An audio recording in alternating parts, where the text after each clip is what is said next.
The Book of Esther, Chapter 3. After these things, King Ahasuerus promoted Haman, the son of Hammedatha the Agagite, and advanced him and set his seat above all the princes who were with him.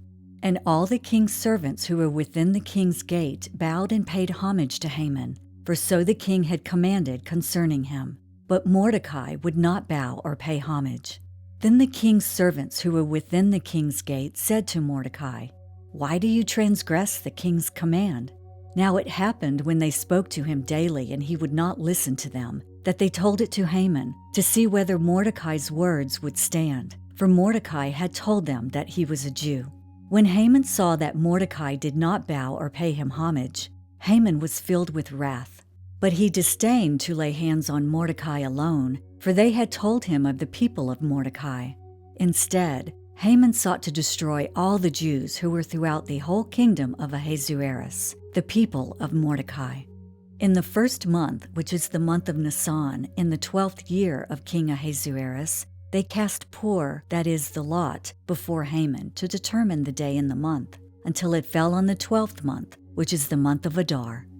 Then Haman said to King Ahasuerus, "There is a certain people scattered and dispersed among the people in all the provinces of your kingdom. Their laws are different from all other peoples, and they do not keep the king's laws. Therefore it is not fitting for the king to let them remain.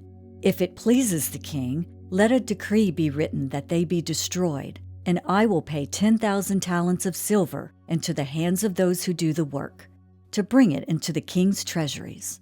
So the king took his signet ring from his hand and gave it to Haman, the son of Hammedatha the Agagite, the enemy of the Jews. And the king said to Haman, "The money and the people are given to you, to do with them as seems good to you."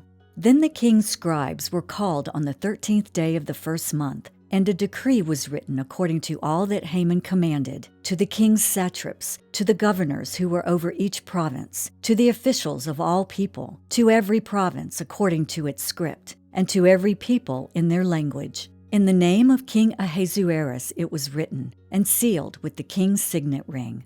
And the letters were sent by couriers into all the king's provinces, to destroy, to kill, and to annihilate all the Jews, both young and old, little children and women, in one day, on the 13th day of the 12th month, which is the month of Adar, and to plunder their possessions. A copy of the document was to be issued as law in every province, being published for all people, that they should be ready for that day.